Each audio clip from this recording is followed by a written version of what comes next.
देख रहे हैं अवाम के उठाए गए सवालात, हालत हाजरा पर तबसरों, तज्जियों, खबरों पर मुहित प्रोग्राम न्यूज लाइन रिदा सैफी के साथ।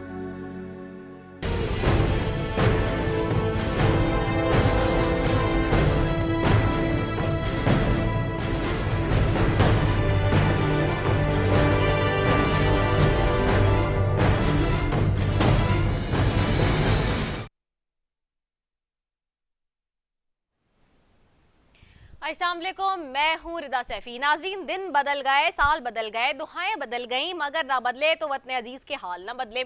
आज एक बार फिर अदलिया और सियासतदान आमने सामने खड़े हो गए। अदलिया का फैसला अगर हक में ना हो तो सियासतदान शोर मचाने लग जाते हैं। माजी में अपोजिशन फैसलों के खिलाफ बोलती थी तो समझा जाता था, मगर अब तो हुकूमत में बैठे लोग भी अदलिया पर तनकीद करने लगे हैं। हत्ता के वजीर आजम पाकिस्तान शहबाज शरीफ ने भी अदालत में बैठे लोगों को काली भेड़े कह दिया है। क्या कहा उन्होंने, आइए सुनते हैं। अदलिया से, अदालत उज़्मा से मेहरबानी करके, आप पाकिस्तानी हैं, जज हैं, काजी हैं, अगर पाकिस्तान के अंदर तरक्की और खुशहाली दोबारा वापस ना आई तो ना फिर कोई जज होगा, ना कोई सियासतदान होगा, ना कोई और होगा। क्या आप ये चाहते हैं? मुझे यकीन है चंद काली भेड़े आज दिन रात ये मशवरे होते हैं कि किस तरह इसको जमानत पर रहा करके इसके तमाम जुराइम खत्म कर दिए जाएं। मुल्क का अलमिया ये भी है कि हुकूमतें हमेशा यही चाहती हैं कि इदारे हुकूमत के मुखालिफिन पर सख्तियां करते रहें, मगर कब तक ऐसा चलता रहेगा? कुछ दिन पहले तक तहरीक इंसाफ को रिलीफ मिलने की खबरें जेर गर्दिश थीं, मगर आज इद्दत में निकाह केस के ऊपर तहरीक इंसाफ ने भी खदशात जाहिर कर दिए। अदालत में बुशरा बीबी के साबिका शौहर खावर मानिका पर हमला हुआ। पीटीआई चेयरमैन बैरिस्टर गौहर बोले कि ये केस 2 दिन में खत्म हो जाना था, मगर ताखीर की जा रही है, हमसे जुल्म ज्यादती हो रही है। क्या कहा उन्होंने, आइए सुनते हैं। हम इसकी मजम्मत करते हैं। हम ये कहते हैं ये इंसाफ नहीं है, ये नाइंसाफी है, ये फंडामेंटल असूलों के और बुनियादी हकूक के मनाफी है, ये इंसाफ का कत्ल है। इसके लिए इंतज़ार करते रहे। हमने जज साहब से रिक्वेस्ट की कि आप जजमेंट को सस्पेंड कर ले, आप सेंटेंस को सस्पेंड कर ले। ये वो तारीखी केस है जो सिर्फ 2 दिन में कंप्लीट हो चुका था। अब सवाल अदलिया और सियासतदानों के मद्दे मुकाबिल आने की वजह क्या है? इससे पहले कि बहरान पेचीदा तर हो और मामला पॉइंट ऑफ नो रिटर्न तक पहुंच जाएं, जुल्म तर्क करके इमरान खान को रिहा कर दिया जाएगा क्या? तहरीक इंसाफ के इस बयानी के नतीज किस हद तक हो सकते हैं? दूसरी जानिब IMF भी हमें बख्शने को तैयार नहीं है। हमारी आज़ादी और खुद मुख्तारी को ऐसे रगड़े लगा रहा है कि अकल दंग रह जाती है। बिजली, गैस, पेट्रोल, करेंसी रेट और मुख्तलिफ टैक्सों से होते हुए अब बात तलबा के पेन और किताबों तक जा पहुंची है। मुल्क में वैसे ही किताब पढ़ने का कल्चर खत्म हो गया है। किताब मजीद महंगी करने का मतलब है अपनी नौजवान नस्ल को मजीद पस्ती में धकेला जा रहा है। IMF का प्लान मुस्लिम लीग नून के मंशूर को सीधी तरह हिट कर रहा है और आपको समझाते हैं कि ये कैसे हो रहा है। नून लीग का मंशूर और IMF के प्लान की बात करते हैं। मुस्लिम लीग के मंशूर के मुताबिक बिजली सस्ती की जाएगी। इसी हफ्ते की खबर है कि KE इलेक्ट्रिक ने बिजली के बुनियादी टैरिफ में 10 रुपए 59 पैसे फी यूनिट इजाफे की दरख्वास्त कर दी है। मंशूर में था कि 1 करोड़ नौकरियां दी जाएंगी। IMF के मुताबिक रवा माली साल पाकिस्तान में बेरोजगारी की शरह 8% रहेगी। नून लीग के मंशूर के मुताबिक नैब को खत्म करके मुतबादिल इदारा लाया जाएगा। 2 दिन पहले एक ऐसा कानून बनाया गया जिसके बाद नैब मजीद मजबूत हो गया है। लीगी मंशूर में था कि पार्लियामेंट की बालादस्ती पर काम होगा। IMF ने पार्लियामेंटेरियंस की तरक्याती स्कीमों पर मुकम्मल पाबंदी लगाने को कहा है। मुस्लिम लीग ने वादा किया था कि मौजूदा अदालती निजाम पर बोझ कम डाला जाएगा, लेकिन खुद वजीर आजम शहबाज शरीफ अदालतों पर रोज बरोज तनकीद कर रहे हैं। सवाल ये है कि मुस्लिम लीग अपने वोटर और मंशूर का पास रख पाएगी और इस वक्त मौजूदा सूरत हाल में हुकूमत कैसे अपना लोहा मनवा पाएगी, इसी सब पर बात करेंगे। सबसे पहले जी ज्वाइन करेंगे नुज़रत सादिक साहिबा हैं, MNA मुस्लिम लीग नून से। खालिद यूसुफ साहब हैं, वकील हैं इमरान खान साहब के। और सादिक मेमन MNA है पाकिस्तान पीपल्स पार्टी से। आप तीनों मौजूद मेहमानों का बेहद शुक्रिया। नुज़रत सादिक साहिबा, आपकी तरफ आऊंगी। कल शहबाज शरीफ साहब ने बहुत ही धुआंधार अंदाज में अदलिया को आड़े हाथों लिया है। अब माजी में यही अदलिया थी जिसके फैसलों पर आप खुश थे, और PTI की जब हुकूमत घर गई जिस तरह से और उनके फैसले को, पार्लियामेंट के फैसले को अदलिया ने रिवोक किया, तो फिर उसके बाद आप यही कहते थे कि अदलिया ठीक काम कर रही है। आज के फैसले ऐसे क्यों लग रहे हैं, या आज ऐसे क्या मामला नजर आ रहे हैं जिसकी वजह से ये खदशात नजर आ रहे हैं? बिस्मिल्लाहिर्रहमानिर्रहीम। बहुत शुक्रिया आपका विदा ये मौका दिया। बिल्कुल कल वज़ीर साहब ने बात की है, आपको ये मालूम होगा कि हमने भी ये सारा कुछ पेश किया है अदालतों में, गलत फैसले या जो बिल्कुल उसको अंडू कर दिया गया है। इस हद तक कि मियां साहब को जब उन्होंने कहा कि आपने इसलिए नाअहल किया कि आपने तनख्वाह नहीं ली देते थे, उस केस को भी उन्होंने खत्म कर दिया। अब आप मुझे ये बताइए कि ऐसे केसेस बनाने का जिसके पीछे कुछ हो ही ना, दम ही ना हो, तो ये तो फिर बिल्कुल ही हमारा राइट है कि आप उससे आवाज उठाएं। और उन्होंने गलत किया। जो चीजें ठीक होनी चाहिए वो चलनी चाहिए। इकोनॉमी का इस वक्त मसला है। और मैं खाली, आपने कहा कि IMF ने भी बात की है, मैं आपसे शेयर करना चाहती हूँ। अभी हाल ही में एक रिपोर्ट ये भी आई है, ये प्राइस वाटर हाउस कूपर्स की PwC रिपोर्ट है, जिन्होंने कहा है, एक कुछ चंद हफ्ते पहले की आई है, उन्होंने कहा है कि पाकिस्तान जो है ना, one of the world 16th largest economy बन सकता है और बनने जा रहा है। ठीक है, बाय 2050 उन्होंने कहा है कि ये इटली और कनाडा से भी आगे होगा। अच्छा। जब नीयतें अच्छी हो, जब मेहनत का क्या हो कि आपने कठिन और मुश्किल फैसले करने हैं और मुल्क को भवन से निकालना है, तो जिस तरह आपने देखा शहबाज शरीफ दिन रात एक करके जिस मेहनत के साथ, जिस लगन के साथ वो काम कर रहे हैं, और बाहर के मुल्क वो आप पे एतमाद करने के लिए और करते हैं और वो इन्वेस्ट करने के लिए आप चाहते हैं। UAE ने प्लेज किया है और उन्होंने कहा है कि यहाँ पे इंफ्रास्ट्रक्चर, IT में और इकोनॉमी को बेहतर करने के वास्ते, तो ये सब पॉजिटिव।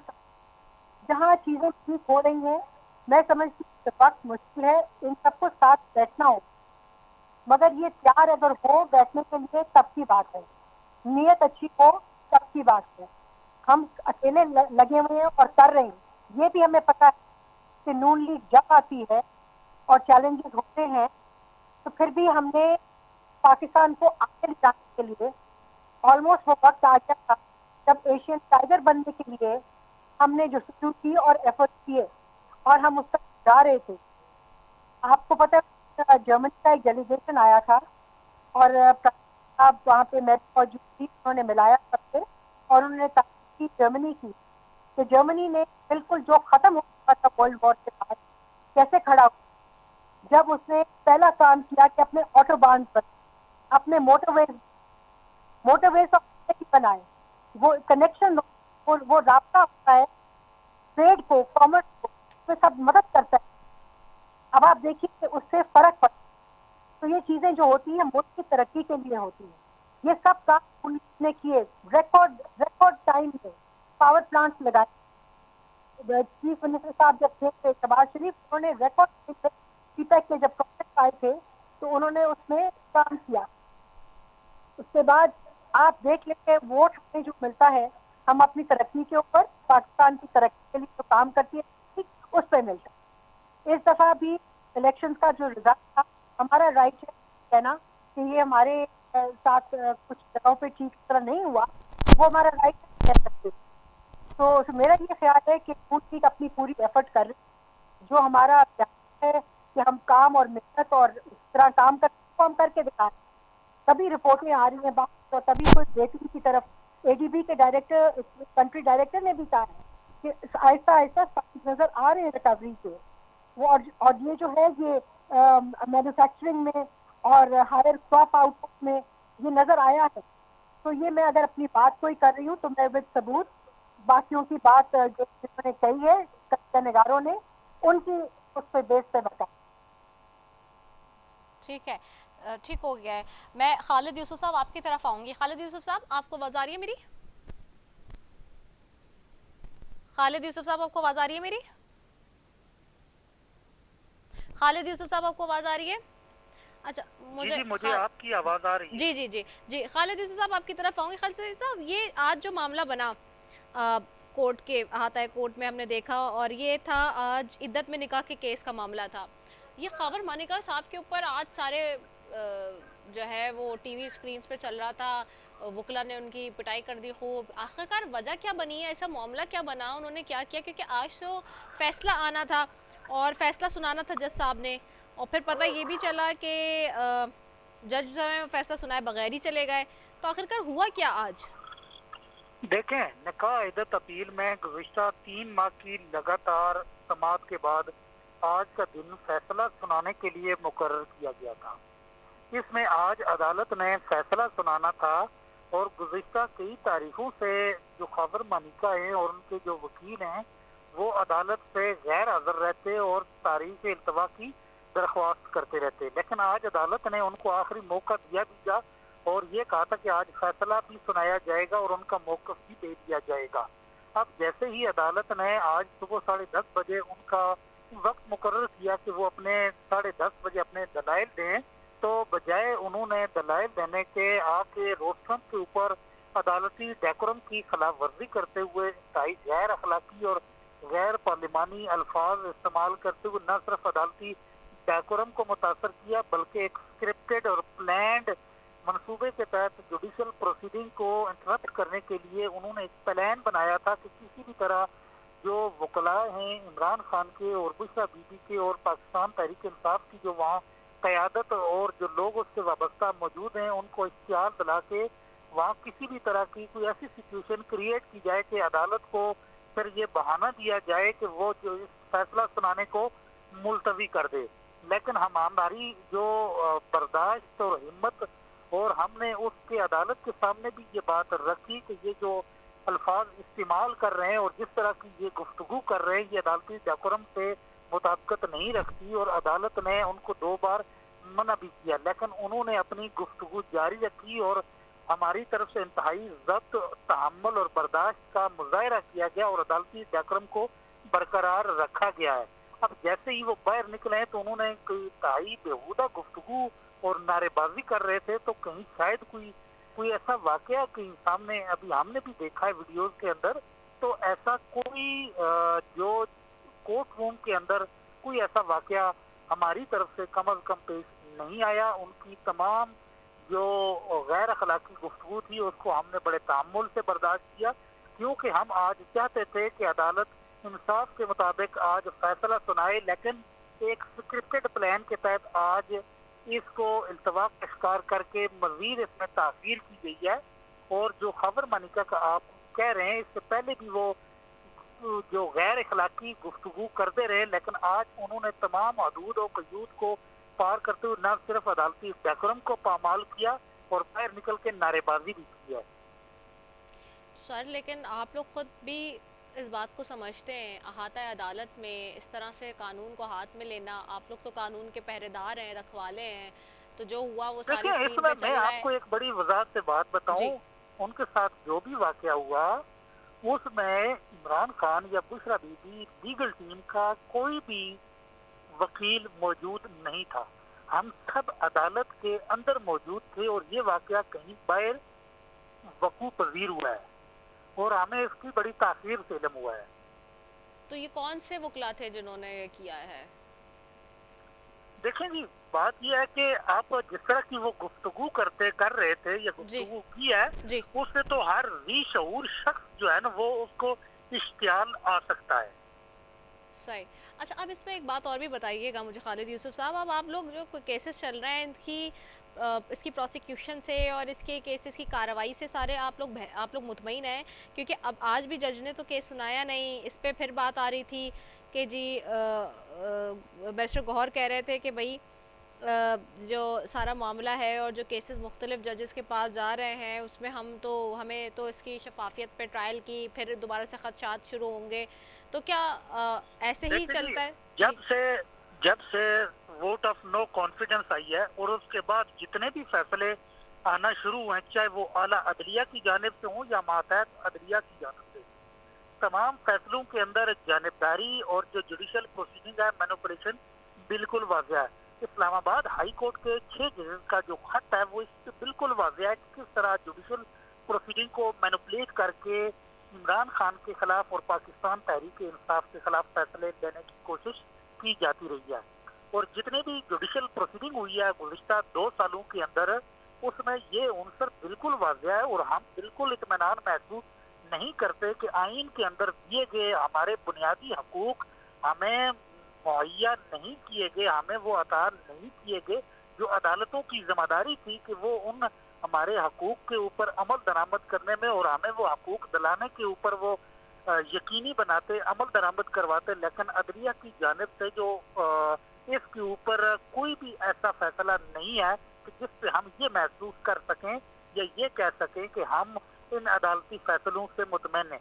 लेकिन चूंकि रियासत को चलाने के लिए, इस माशरे को बरकरार रखने के लिए अदलिया का वजूद इंतहाई ज़रूरी है, और जो वैसी अदलिया जो आज़ाद, खुद मुख्तार और गैर जानिबदार हो। और हमारी जदोजहद जो है, सियासी जदोजहद की 26 साल से एक आज़ाद, खुद मुख्तार और गैर जानिबदार मजबूत अदलिया की है। हम अदलिया पे यकीन रखते हैं और एक आज़ाद, खुद मुख्तार और मजबूत अदलिया पे यकीन रखते हैं। लेकिन जो फैसले दिए जा रहे हैं, जिस तरह रात को 11:30 बजे बल्ला छीनने का फैसला हो, या अडियाला जेल के अंदर रात को जो 11:30 पौने 12 बजे तक प्रोसीडिंग करके एक तरफा प्रोसीडिंग के बाद सजाएं सुनाने का जो सिलसिला हो, उसके ऊपर हमारा कोई इत्मीनान नहीं है, और हम इस पे कोई इन फैसलों पे या इनकी जो जजेस की जो कंडक्ट है उस पर बिल्कुल मुतमईन नहीं है। लेकिन इस मुल्क को, इस निज़ाम को, इस आइन को चलाने के लिए अदलिया के ऊपर एतमाद रखना या यकीन रखना या अदलिया को मजबूत बनाना ज़रूरी है। तो हम अपना वो फ़र्ज़, आइनी फ़र्ज़, सियासी और माशरती फ़र्ज़ अदा कर रहे हैं। ठीक है, नुज़रत सादिक साहिबा, आपकी तरफ वापस आऊँगी मैं। नुज़रत सादिक साहिबा, इसमें एक मामला ये कि देखिए इस वक्त जो हालात बने हुए हैं, ठीक है, आप लोग अपनी सियासत कर रहे हैं, हर सियासी जमात का ऑफ कोर्स काम यही है कि सियासत करना। इसी तरह पीटीआई जो बातें अभी आप लोग कह रहे हैं, वो पीटीआई अपने दौर में यही कम उबेश मुझे याद है, क्योंकि अब हमें भी प्रोग्राम करते हुए इतने साल हो गए, तो यहाँ आप लोगों की रोज़ाना ही बात हमसे हो रही होती है और हम सुन रहे होते हैं, यही कम उबेश लाइन्स थी, यही बातें हो रही होती थी। वो भी ये कहते थे कि हम ये प्रोजेक्ट कर रहे हैं, ये प्रोजेक्ट कर रहे हैं, और ये जो है हमारी हुकूमत गिराने के लिए मुल्क को तबाह बर्बादी की तरफ लेके जा रहे हैं। अब ये तय कौन करेगा पाकिस्तान में, ये बात तय कब होगी, कौन करेगा कि आखिरकार जो भी फैसले हो रहे हैं अदलिया से वो साफ और शफाफ हो रहे हैं, वो ट्रांसपेरेंट हो रहे हैं। जब भी कोई हुकूमत में होता है उसको जो है वो प्रॉब्लम होना शुरू हो जाता है अदलिया के फैसलों से, जो अपोजिशन में होता है कभी उसको प्रॉब्लम होना शुरू हो जाता है फैसलों से। तो ये लोग का फिर यही तासुर आता है कि फैसले अगर हक में होते हैं आपके, तो फिर आपकी खुशी के मुताबिक या आपकी ख्वाहिश के मुताबिक तो आपको अच्छे लगते हैं, और अगर आपको सूट नहीं कर रहे होते तो आपको बुरे लगते हैं। तो ये हमारे यहाँ कब ये कल्चर ख़त्म होगा, क्योंकि जाहिर सी बात है सदा तो हुकूमत में रहना नहीं है। और ये मैं नहीं, शायद खाकान अब्बासी साहब कह रहे हैं, यहाँ की पार्टी के वज़ीर आज़म रहे इतनी दफ़ा के, वो ये कहते हैं कि जी ये हुकूमत उतने दिन ही चलेगी जितने दिन लाने वाले चाहेंगे। तो जब ये बातें हो तो फिर क्या कहे बंदा। देखिए रिदा साहिबा, मैं आपको ये भी कह दूं कि मेरा ये ख्याल है कि जानिबदारी की इन्होंने बात की जी। क्या वज़ीर आज़म हमारे जब मियां नवाज शरीफ साहब जेल में थे, उनकी बेटी जेल में थी, क्या उनको ये सहूलतें मैसर थीं जो खान साहब को मैसर हैं? क्या उनके पास ये एक्सरसाइज का इक्विपमेंट सारा, उनके पास सारा सिस्टम्स मौजूद हैं, ट्विटर तक उनको रसाई है, क्या ये कुछ मौजूद था? उनकी तो जब मरियम बीबी की वालदा का इंतकाल हुआ तो वो तो खबर तक उनको जब मिली तो वो अपने वालिद साहब से अलहदा थी, अपने सेल में थी, उनको तो इकट्ठे भी नहीं होने दिया गया। तो देखिए ये बातें तो हमारे साथ भी जो हुआ और हमने फेस किया, ये भी फेस कर रहे हैं, इनको करना भी चाहिए। मगर आपकी एक बात की जो आपने कहा कि क्या होगा, देखिए अवाम बिल्कुल इस वक्त मैं समझती हूँ बहुत अवेयर है, और ये चीज़ें अब मैं समझती हूँ पाकिस्तान के लिए हमें मिलकर बैठना होगा। ये मिलकर बैठने को तैयार हैं, हम अगर बात करना चाहते हैं तो ये बात करने को तैयार भी नहीं है। ये इतनी मेच्योरिटी पॉलिटिकल तो आनी चाहिए ना, मिलकर बैठेंगे तो मसले हल होंगे ना, तभी ये मामला जो है वो ठीक होंगे। हमें पता है कि क्या चीज़ें गलत हैं, इनको भी पता है क्या चीज़ें गलत हैं, तो फिर मिलकर बैठकर बात करने से ही कुछ हल निकलेगा ना कि हम इनके ऊपर कहेंगे, ये हमारे पे कहेंगे। तो इस तरह तो कोई नहीं है। और इस तरह आवाम को रिलीफ देने की जो बात है, हम तो अपना काम अल्हम्दुलिल्लाह कर रहे हैं। हमारी मरियम बीबी जो सीएम पंजाब हैं, उनका आज भी उन्होंने एलपीजी की कीमत भी उन्होंने उसमें भी कमी लाई है, क्योंकि आवाम को रिलीफ देने की बात है। तो वो रोटी की कीमत भी उन्होंने कम की है, जब रोटी की कीमत कम की है, औरतों को एम्पावर करने की बात करें तो हम तो तरक्की के कामों में लगे हुए हैं। हम तो अपनी मेहनत और अपनी जो दिन रात एक करके काम करने का हम देख रहे हैं उनको, और जितना मैं जानती हूँ मरियम बीबी को, वो कर चुके ही काम जो उन्होंने कहा है, वो इंशाअल्लाह ताला उसको अचीव कर लेंगी। उनमें डिटर्मिनेशन है, उनमें विल है और उनमें उनका वो फोकस है। ठीक है ना। औरतों के हवाले से उन्होंने काफी इनिशिएटिव लिए हैं, यूथ के हवाले से उन्होंने काफी इनिशिएटिव लिए हैं, सेहत के हवाले से ये काम होते हुए नजर आ रहे हैं।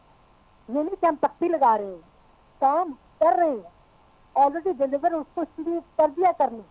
बेसिक हेल्थ यूनिट्स को उन्होंने अपग्रेड किया, हॉस्पिटल्स को अपग्रेड किया। तो ये सब चीजें, तमाम चीजें, नीयत अच्छी हो तो मैं तो कहती हूँ सब काम इंसान कर सकता है, मगर टाइम एक तो पूरा होना चाहिए, मिलना चाहिए, और डेमोक्रेसी को डिरेल नहीं होना चाहिए। डेमोक्रेसी का सफर जो है वो तभी स्ट्रॉन्गर डेमोक्रेसी कहते हैं ना, कि डेमोक्रेसी जो है वो फूलती फलती है और गलतियां खा के फूलती फलती है, मगर उसको फूलते फलते रहना चाहिए। ठीक है, ओके। अच्छा, इसमें एक और भी चीज़ मुझे बता दीजिएगा।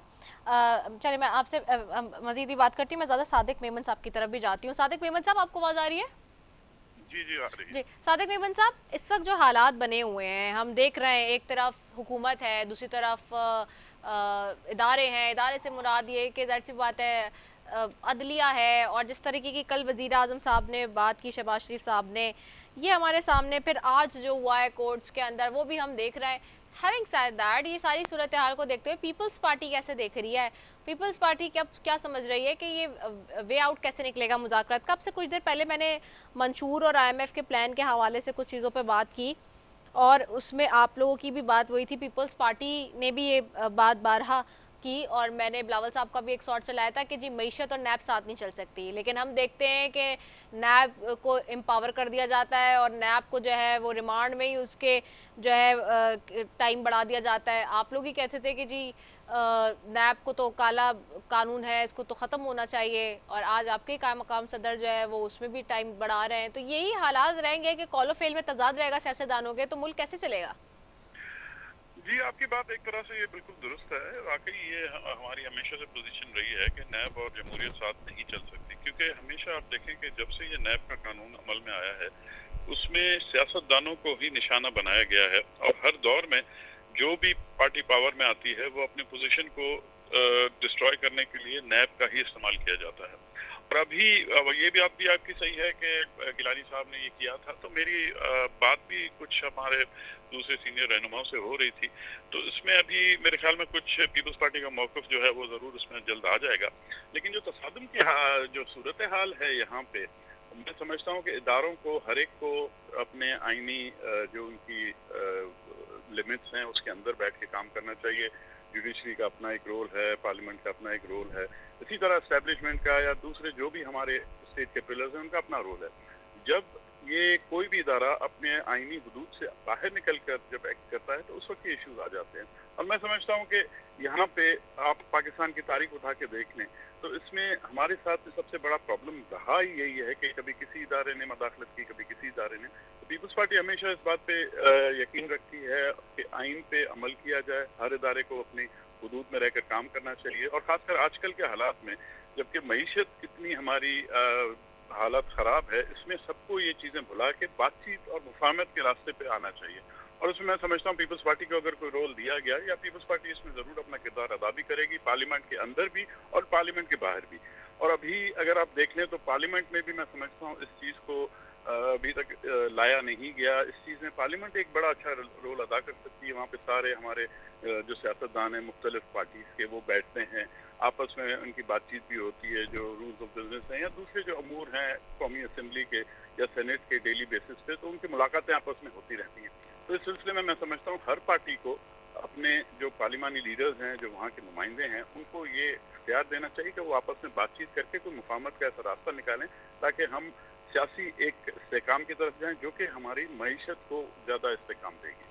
असल में सादिक मेमन साहब, ये भी मैं जानना चाहूँगी, सवाल ये है कि अब आप लोग कहते हैं जुडिशरी के फैसले माजी के बार बार कहा जाता है, ख़ासतौर पे भुट्टो साहब का मामला इस तक चला और बहुत अच्छी बात है हुआ। आप ही कहते हैं कि जी वो मुदाखलत बंद होनी चाहिए अदलिया के अंदर भी। पीपल्स पार्टी माजी के फैसलों की रोशनी में ये बात करती है। वही बात आज PTI कर रही है, वही बात आज जजेस कर रहे हैं, वही बात आज सारे वकला कर रहे हैं। तो आज ये बात हुकूमती जमातों को शायद समझ नहीं आ रही है, बुरी लग रही है एक तरीके से, और वो वही बात कर रहे हैं जो आप लोग माजी में बात करते थे। तो आज जो बात माजी के लिए ठीक थी, आज के लिए आप लोग क्या वाकई समझते हैं कि इस वक्त जो अदलिया फैसले कर रही है या जो इस वक्त हालात बने हुए हैं वो ठीक हैं? और क्या आज जमहूरियत क्या ख़तरे में नहीं है? आज जो एक कारकुन है वो ख़तरे में नहीं है? क्या आज हम अगर ये कहें कि जमहूरियत बिल्कुल ठीक तरीके से चल रही है, तमाम चीज़ें सही हो रही हैं, तो क्या पीपल्स पार्टी भी यही कहेगी? पीपल्स पार्टी सवाल इसलिए बनता है कि आइन इस मुल्क को पीपल्स पार्टी ने दिया और फिर पीपल्स पार्टी ने हमेशा जमहूरियत की बात की, लेकिन जो इस वक्त हालात बने हुए हैं, क्या आपको वाकई लगता है, क्योंकि पीपल्स पार्टी बहुत सारे मामलों से हमें लगता है कि डिसोसिएट है, वो आइसोलेट हुई हुई है, वो इस पर उस तरह से खुल के बात नहीं करी जो मुस्लिम लीग नून और पीटीआई का इस वक्त आपस में क्लैश चल रहा है, एक तरह से कह लें? देखें, हमारी हमेशा से ये सियासत रही है और हमें हमेशा से हमारा नजरिया ये रहा है कि आइन की हुदूद में हर पार्टी को अपने काम करना चाहिए और हर एक को उसकी हुदूद में बैठ के ये सारी चीजें करनी चाहिए। और इसमें मैं तो समझता हूँ कि एक बहुत अच्छी बात है कि आज जो पार्टी पीपल्स पार्टी के खिलाफ होती थी, जो पीपल्स पार्टी के लीडर्स के खिलाफ होती थी, वो आज इस चीज को मान रही हैं। शहीद जुल्फिकार अली भुट्टो की आप देख लें तो पीटीआई वाले भी उनको बहुत बड़ा लीडर मान रहे हैं, नून लीग ने भी उनको माना है। इसी तरह शहीद मोहतरमा की जो कुर्बानियां रही हैं, तो मेरे ख्याल में ये हमारा मौक़िफ़ की तो ये तायद हो रही है। और जहाँ तक आज की बात है तो पीपल्स पार्टी मैं समझता हूँ बड़ी एक रेलेवेंट पोजीशन पे है। पीपल्स पार्टी बहुत अच्छा किरदार अदा कर भी रही है और करेगी भी। इसमें आप देख लें कि हम हुकूमत में आए हैं तो ये सबसे बड़ी बात कि हम पावर के लालच में नहीं है, हमने सिर्फ आईनी पोजीशंस ली हैं, न हमने इसमें कोई वजारतें ली, और हमारी जो सपोर्ट है वो एक तरह से मशरूत है कि जो हुकूमत अच्छे फैसले करेगी उसको हम सपोर्ट करेंगे, मुल्क के मुफाद में, मईशत के मुफाद में जो भी चीज़ होगी उसकी हम सपोर्ट करेंगे। लेकिन अगर हुकूमत ऐसे कोई फैसले करती है जो कि पब्लिक इंटरेस्ट के खिलाफ है, मुल्क के मैं समझता हूँ कि या मईशत के खिलाफ है, या किसी पॉलिटिकल पार्टी पे अगर उस पर ज्यादती हो रही है, तो उसका हमेशा हमने तहफ़्फ़ुज़ात भी अपने जाहिर किए हैं। जिसके आप मिसाल ले लें, इरसा का चेयरमैन जैसे था, एक बड़ा मेजर डिसीजन था कि तो मैं समझता हूँ कि हमारी फेडरेशन के लिए बड़ा प्रॉब्लमेटिक था, तो उस पर हमने स्टैंड लिया, तो उसको वापस करवा दिया। इसी तरह मैं अभी भी ये जैसे मैं अर्ज कर चुका हूँ, हमारे माशाल्लाह बहुत सीनियर सियासतदान यहाँ पे बैठे हुए हैं जिन्होंने जमहूरियत के लिए 35 साल उन्होंने कुर्बानियां भी दी हैं, काम भी किया, और उनको इन हालात से वो गुजर चुके हैं। आसिफ अली ज़रदारी साहब जो सदारत पे है, अभी दूसरी दफा आए हैं, उनकी कुर्बानियां और उनकी तदब्बुर और फरासत से किसी को कोई इनकार नहीं है। और मैं समझता हूँ कि उसमें रोल आप अगर पार्टीज का देख लें तो हर पार्टी को लचक तो पैदा करनी पड़ेगी ना। अब यहाँ पे पीटीआई वालों की बात समझ में नहीं आती, कभी एक मौक़िफ़ होता है, कभी दूसरा मौक़िफ़ होता है। उनके जो सरबराह हैं वो एक बात करते हैं, जो पार्लियामेंटी लीडर्स हैं उनमें से भी धड़े बने हुए हैं, उनकी कोई बात समझ में नहीं आती। कभी कहते हैं बात करेंगे, कभी कहते हैं पार्टी से बात करेंगे, फिर कहते हैं नहीं बात करेंगे, फिर कहते हैं कि एस्टेब्लिशमेंट से बात करेंगे, फिर कहते हैं नहीं करेंगे। तो एक वाज़ेह मौक़िफ़ उनका भी नहीं आ रहा, और उन्होंने भी बड़ी हार्ड लाइन एक पोजीशन ली हुई है। लचक मैं समझता हूँ और पॉलिटिक्स में लाना बहुत ज़रूरी है। जब तक आप एक दूसरे से बैठ के बात करने के लिए तैयार नहीं होंगे, सिर्फ आप ये गालम गलोच की सियासत या हार्ड लाइन चीज़ लेकर चलेंगे, तो उसमें जाहिरी बात है जो सामने वाला होगा उसकी पोजीशन भी हार्ड होती जाएगी। तो मेरे ख्याल में बेहतर यही है कि सबको ज़रा 2 कदम पीछे आना चाहिए, टेम्परेचर को कम करना चाहिए। और जहाँ तक अदलिया का ताल्लुक है, देखें उसमें हम तो नहीं कहते, हमारे साथ तो बहुत ज़्यादा ज्यादती हुई है। इसकी ये भुट्टो साहब वाले केस की मिसाल आपके सामने है। उसके अलावा भी अदलिया के जो बहुत सारे फैसले हैं, बहुत सारे मुतनाज़े रहे हैं, इसमें ये हम नहीं कह रहे, और हर पार्टी के साथ ये हुआ। पहले पीपल्स पार्टी कहती थी तो उसका कोई उनकी बात हमारी नहीं सुनता था, लेकिन फिर बाद में नून लीग के साथ हुआ तो उन्होंने शोर मचाना शुरू कर दिया, फिर पीटीआई के साथ हुआ तो फिर उन्होंने शोर मचाना शुरू कर दिया। तो मैं समझता हूँ अदलिया के लिए भी बेहतर ये होगा कि यहाँ पे जैसे अमेरिका या दूसरी तरफ भी अगर आप देख लें, जो जजेस होते हैं उसमें पार्लियामेंट की उनकी जब नॉमिनेशन होती है तो उनका भी एक रोल होता है। ऐसे नहीं होता कि एक इदारा इंडिपेंडेंटली अपने तौर पे सब कुछ करता है और वो किसी से भी अकाउंटेबिलिटी उसके लिए नहीं है। अकाउंटेबिलिटी मैं समझता हूँ कि सबके लिए होनी चाहिए, और इसमें हर इदारे को ज़रा अपनी पोजीशन को देखना चाहिए, ज़रा सोचना चाहिए कि मुल्क के मुफाद के लिए क्या अभी बेहतर होगा कि हम इस चीज़ को ज़रा 2 कदम पीछे हटें, बातचीत करें, ताकि ऐसी फिजा कायम हो जिसमें हर पार्टी बैठे और मुल्क के लिए हम आगे बढ़ के इसको मुफाहमत से मसाइल को हल करें। सही। खालिद यूसुफ साहब आपकी तरफ भी जाऊंगी, ठीक है, साथ एक बेबन साहब मैं आपसे मज़ीद बात करती हूँ। खालिद यूसुफ साहब आपकी तरफ आऊँगी। खालिद यूसुफ साहब, ये अभी इस वक्त जो सूरत हाल है, अब उसमें जो जजेस हैं, जो चीज़ें हैं जो हो रही हैं, अब आप लोगों को लग रहा है कि फेयर ट्रायल्स की तरफ जाएगा मामला? आपके खदशात जो हैं वो कैसे क्लियर होंगे, उसकी हल क्या है? और फिर मुज़ाकरात की बार बार हुकूमत दावत देती आई है आपको,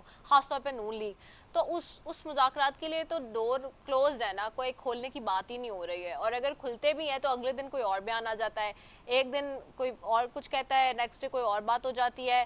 तो आखिरकार किसके बयान को संजीदा लिया जाए और किस नहज पे जाके ये टॉक्स जो है या ये जो मुज़ाकरात हैं वो आगे बढ़ेंगे? देखें जी, आपने दो सवालात पूछे हैं, एक तो राइट ऑफ फेयर ट्रायल के हवाले से पूछा है। तो उस हवाले से मैं आपको बताना चाहूँगा कि इस वक्त जितने भी फैसले आए जिनमें पाकिस्तान तहरीक इंसाफ या इमरान खान उसके अंदर मौजूद थे, तो कहीं भी किसी भी अदालत के वो फैसले ऐसे नहीं है कि जिसके अंदर हम ये कह सकें कि राइट ऑफ फेयर ट्रायल दिया गया, या राइट ऑफ हमें हक दफा दिया गया या हक शहादत दी गई। चाहे वो हुमायूं दिलावर जज साहब का फैसला हो, या अडियाला जेल के अंदर साइफर केस का फैसला हो, या निकाह केस का फैसला हो, या नायब तोशाखाना का फैसला हो, और जितने भी फैसले आए रातों को देर तक समाअत की गई और या फिर हमारा हक के दफा खत्म करके सजाएं सुनाई गई। तो इस हवाले से बिल्कुल वाज़ेह है कि अदालतों की जानिब से हमें राइट ऑफ फेयर ट्रायल नहीं दिया गया, जुडिशल प्रोसीडिंग को मैनिपुलेट करके फैसले दिए गए। और इस हवाले से जो इस्लामाबाद हाई कोर्ट के 6 जजेस का खत है वो बिल्कुल वाज़ेह है कि इमरान खान को सजा सुनाने के लिए और पाकिस्तान तहरीक इंसाफ को सजाएं सुनाने के लिए किस तरह जुडिशल प्रोसीडिंग के ऊपर प्रेशर डाला गया, जजेस के ऊपर जो दबाव डाला गया, और किस तरह अदालती कार्रवाई को मैनिपुलेट करके सजाएं सुनवाई की हैं।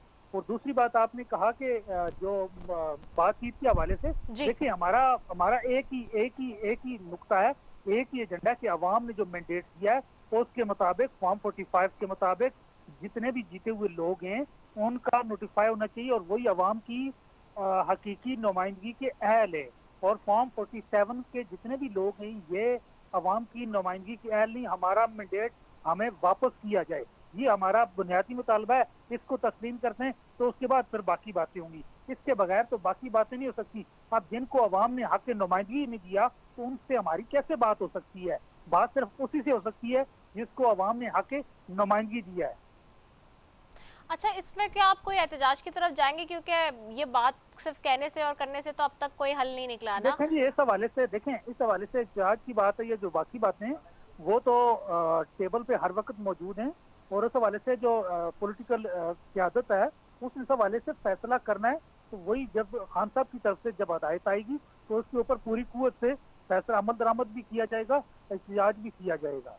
ठीक है, बहुत शुक्रिया खालिद यूसुफ साहब आपका, सादिक मेमन साहब आपका, नुज़रत सादिक साहिबा आपका, आप तीनों मौजूद मेहमानों का बेहद शुक्रिया। नाज़रीन, वक्त खत्म हो गया है, मजीद मैं बात करना चाह रही थी लेकिन अब चूंकि आपको पता है प्रोग्राम का वक्त खत्म हो चुका है। क्या हो रहा है मुल्क में इस वक्त आप भी देख रहे हैं, सोशल मीडिया से लेकर प्रिंट और इलेक्ट्रॉनिक मीडिया तक सारी चीज़ें आपके सामने हैं। ठीक और सही का फैसला, यानी कि गलत और सही का फैसला, हक और बातिल का फैसला आपने करना है, पाकिस्तान की 25 करोड़ आवाम ने करना है, क्योंकि ताकत का सरचश्मा आवाम है। इसी के साथ जी अपनी मेज़बान रसफ़ी को दीजिए इजाज़त। पाकिस्तान जिंदाबाद।